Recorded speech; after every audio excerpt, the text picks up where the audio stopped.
You know that feeling when you have an idea, a vision in your head, something you desperately want to share with the world, but you just don't have the tools to bring it to life? That was the reality for millions of creators just a few years ago. Video editing wasn't just hard. It was a fortress, a gated community where only those who could afford expensive software, powerful computers, and years of training could enter. But then something changed. Something that started so quietly, most people didn't even notice it happening.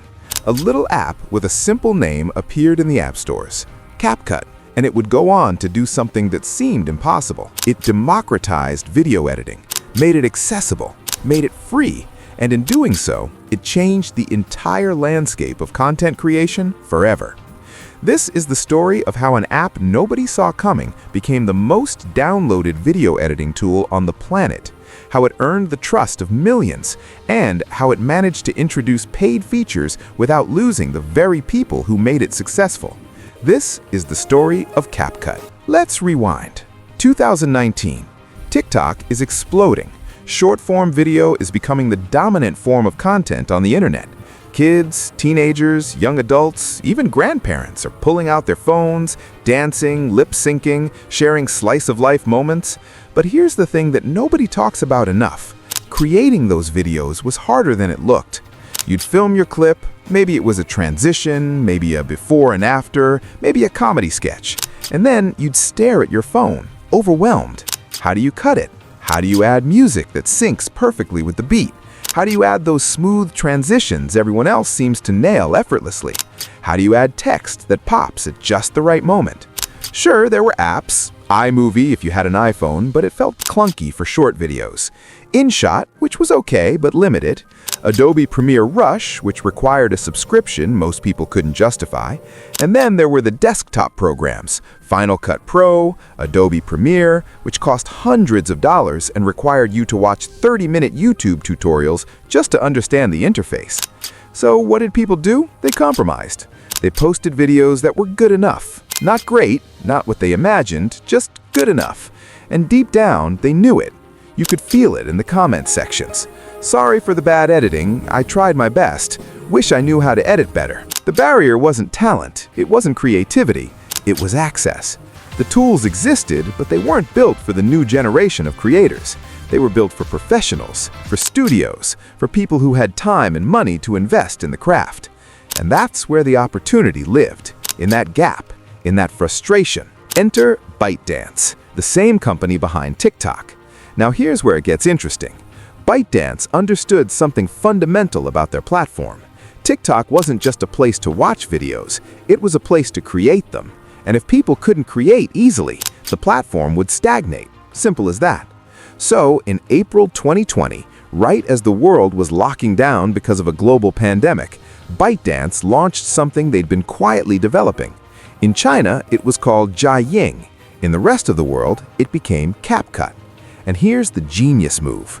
They made it completely free. No watermarks, no subscription, no 7-day trial that ends with a $40 a year paywall, just free. Fully functional, professional-grade features available to anyone with a smartphone. Think about that for a second. At a time when people were stuck at home, desperate for creative outlets, desperate for connection, desperate to learn new skills, here comes an app that says, "You want to edit videos like a pro? Here, take it. No strings attached." It sounds too good to be true. And in 2020, when everyone was skeptical of free apps that surely had to be stealing your data or hiding fees somewhere, CapCut did something radical. It just worked. It delivered on its promise. The interface was clean, intuitive. You didn't need a tutorial to figure out the basics. Drag your clips onto the timeline, trim them, add music from a massive library, throw in some transitions, add text with hundreds of fonts and animations, apply filters, adjust the speed, all of it right there in an app that fit in your pocket. But here's what really set it apart. It was designed for the TikTok generation. Every feature, every tool, every effect was optimized for short-form content, for vertical videos, for the kind of fast-paced, attention-grabbing content that was dominating the internet. And because ByteDance owned both TikTok and CapCut, they built them to work together seamlessly. You could edit in CapCut and export directly to TikTok with one tap. The trending sounds on TikTok? They were available in CapCut's library. The viral transitions? CapCut had templates for them. It was a symbiotic relationship, a perfect ecosystem. Word spread fast. Creators who'd been struggling with other apps tried CapCut and never looked back. YouTubers started using it for quick edits. Instagram creators used it for Reels. Even people who'd never edited a video in their lives suddenly found themselves creating content they were proud of. And then something beautiful happened. A community formed. People started sharing CapCut tutorials on TikTok and YouTube, not because they were paid to, not because they were sponsored, but because they genuinely wanted to help others unlock the same creative freedom they had found. Here's how to do that trending transition. Here's how to sync your cuts to the beat. Here's how to make your text animations pop at just the right moment. The hashtag CapCut tutorial started trending. Millions of views, millions of people teaching other people, all using the same free tool. This was the psychology at play. CapCut didn't just give people a tool, it gave them power. It gave them the ability to express themselves the way they'd always wanted to. And when you give someone that kind of empowerment, they don't just use your product, they become evangelists for it. They tell their friends, they make content about it, they defend it. Trust was being built, brick by brick, video by video, and ByteDance knew exactly what they were doing. They weren't rushing to monetize, they were playing the long game. Get people hooked, get them dependent, get them emotionally invested, and most importantly, get CapCut to see CapCut not as a corporate product, but as their creative partner. Every update brought new features, auto captions that actually worked, background removal with one click, keyframe animation for professional-level motion graphics, effects that would have required expensive plugins and desktop software. All of it still free. And here's the thing, it kept getting better. The AI kept improving, the rendering got faster, the app became more stable, bug fixes rolled out quickly. It was clear that ByteDance was investing heavily in making CapCut the best it could possibly be. People started to wonder, how is this free? What's the catch? But months went by, then a year, then 2 years, and still no catch. Just a company that seemed genuinely committed to empowering creators. By 2022, CapCut had been downloaded hundreds of millions of times. It was the #1 free app in dozens of countries. Professional videographers were using it for quick edits on the go. Marketing teams were using it for social media content. Students were using it for school projects. Entrepreneurs were using it to promote their businesses. And then, ByteDance made their move. But here's where the story gets really interesting, because they didn't do what most companies do. They didn't suddenly throw up a paywall. They didn't take away features and lock them behind a subscription. They didn't betray the trust they had built. Instead, they introduced CapCut Pro, a premium tier, optional, not required. And here's the genius. The free version stayed exactly as good as it had always been. Every feature that had been free remained free. The core editing tools, the effects, the music library, the export quality, all still accessible without paying a dime. So what did Pro offer? More storage for cloud projects, more advanced AI features, higher resolution exports for professional use, faster rendering, priority support, exclusive effects and templates, but nothing that a casual creator needed to make great content. This is where the psychology becomes fascinating, because CapCut had spent years building goodwill. When they finally asked for money, people didn't feel betrayed. They felt like they were being offered an upgrade, not being extorted. There's a massive difference. Think about it from a creator's perspective. You've been using CapCut for 2 years. It's never asked you for a penny. It's helped you grow your audience, improve your craft, maybe even make money from your content. And now it says, hey, if you want some extra professional features, we have them available. But no pressure. You're still good with the free version.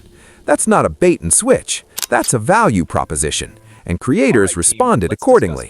The ones who needed pro features subscribed happily. The ones who didn't kept using the free version with zero resentment. In fact, many creators who didn't even need Pro subscribed anyway, just to support the app that had given them so much. Reviews flooded in, praising CapCut for staying true to its mission. Still the best free editing app.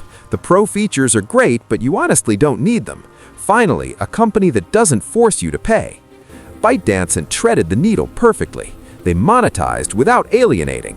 They They introduced paid features without creating a divide in their community. They've proven that you could give away incredible value for free and still build a sustainable business.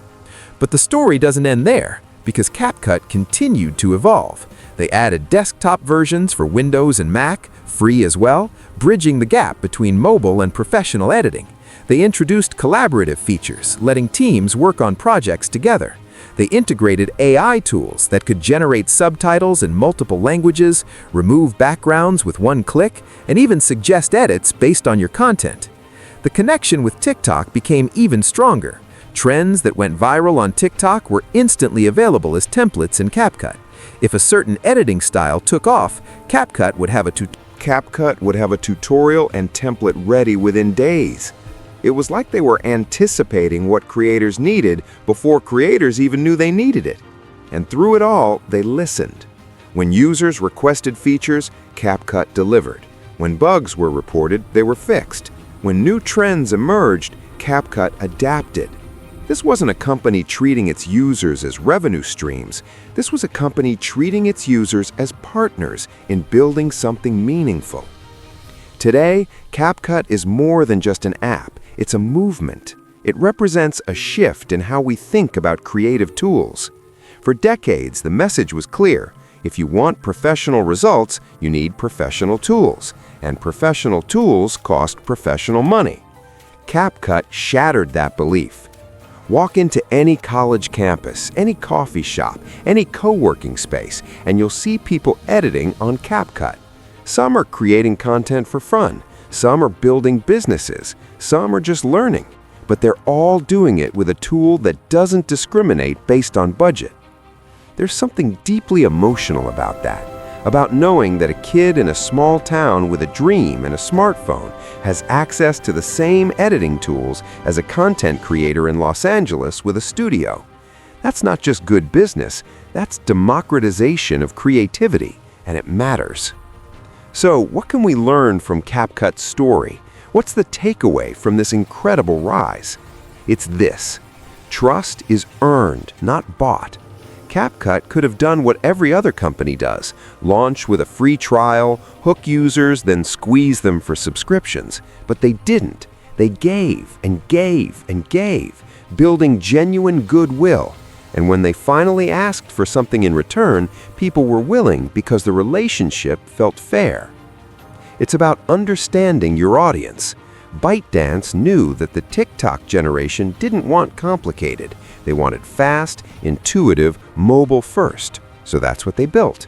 They didn't try to recreate Adobe Premiere on a phone. They created something new, something designed specifically for the way people create now.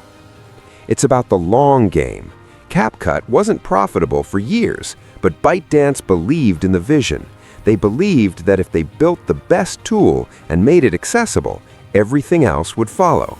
And they were right. And maybe most importantly, it's about empowerment.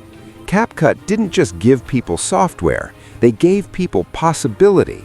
The possibility to share their voice, to tell their stories, to build careers they never thought possible. That's not just a product, that's a legacy. As we look to the future, CapCut continues to innovate. AI is becoming more integrated, features are becoming more powerful, the community keeps growing. And somewhere right now, someone is downloading CapCut for the first time, about to discover that the barrier between their ideas and the world just got a whole lot smaller. That's the power of accessibility. That's the power of trust. That's the power of believing that everyone deserves a chance to create something beautiful. And that's the story of CapCut. From a quiet launch during a pandemic to the most influential video editing tool of a generation. A reminder that sometimes the most revolutionary thing you can do is give people what they need and trust them to do something amazing with it. If this story inspired you, if it made you think differently about creativity, access, or the apps you use every day, do me a favor, hit that like button. Share this with someone who creates content, someone who's ever felt limited by their tools, someone who needs to hear that their creative dreams are valid and achievable. Because the story of CapCut isn't just about an app, it's about all of us, and the incredible things we can do when the barriers come down. Now go out there and create something. You've got the tools, you've got the vision. The world is